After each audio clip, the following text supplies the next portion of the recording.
السلام علیکم dear friends, مرحبا ٹی وی میں خوش آمدید۔ آج ایک نئی ویڈیو اور اپڈیٹ کے ساتھ آپ لوگوں کی خدمت میں حاضر ہوں۔ دوستو، سعودی حکومت نے ورک ویزوں پر آنے والے خارجیوں کے لیے نئی ویزا پالیسی جاری کی ہے اور اس میں کچھ تبدیلیاں کی گئی ہیں جو اس ویڈیو میں آپ لوگوں کے ساتھ شیئر کروں گا۔ تو ویڈیو شروع کرنے سے پہلے آپ دوستوں سے گزارش ہے جنہوں نے ابھی تک میرے چینل کو سبسکرائب نہیں کیا تو وہ پلیز میرے چینل کو سبسکرائب کر دیں اور ساتھ میں بیل کے آئیکن کو ضرور پریس کریں تاکہ آنے والی نئی ویڈیو کا نوٹیفیکیشن آپ لوگوں تک پہنچ سکے۔ اخبار24.com پر یہ نیوز شائع ہوئی ہے کہ منسٹری آف لیبر نے ورک ویزوں میں تبدیلی کی ہے۔ لیبر اور سوشل ڈیولپمنٹ کے منسٹر ڈاکٹر علی الحفیظ نے ایک فرمان جاری کیا ہے کہ نجی شعبوں کے اداروں میں کام کے لیے آنے والے یعنی ورک ویزوں پر آنے والے خارجیوں کا ویزا اب 2 سال کے بجائے 1 سال کا لگے گا۔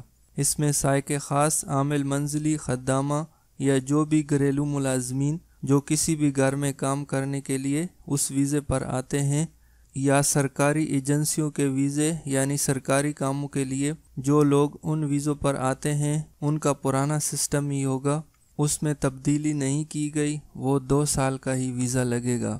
کمپنیوں، مؤسسوں یا کفیل کے ورک ویزوں کی مدت 2 سال سے کم کر کے 1 سال کر دی گئی ہے۔ ڈاکٹر علی الحفیظ نے مزید کہا کہ یہ فیصلہ لیبر کوڈ کے آرٹیکل 11 کے تحت کیا گیا ہے اور ہم نے یہ فیصلہ لیبر مارکیٹ کے کام کو بہتر بنانے کے لیے کیا ہے اور امید ہے کہ اس سے مزید بہتری ہوگی۔ دوستو، اگر آپ لوگوں نے ویزا لیا ہے یا لے رہے ہیں یا آپ کا دوست یا کوئی بھی رشتہ دار نیا ویزا لے رہا ہے تو اس کا ایشو ڈیٹ اور ایکسپائر ڈیٹ ضرور چیک کریں، یعنی ویزا کس تاریخ کو نکلا ہے اور کس تاریخ کو ایکسپائر ہوگا۔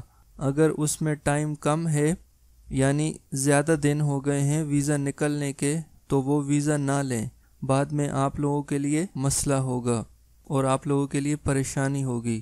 تو امید کرتا ہوں دوستو میری یہ ویڈیو آپ لوگوں کو پسند آئی ہوگی۔ اس ویڈیو کو لائک کریں اور اپنے دوستوں کے ساتھ شیئر کریں اور میرے چینل کو سبسکرائب کرنا نہ بھولیں۔ ویڈیو دیکھنے کا بہت شکریہ۔ اللہ حافظ۔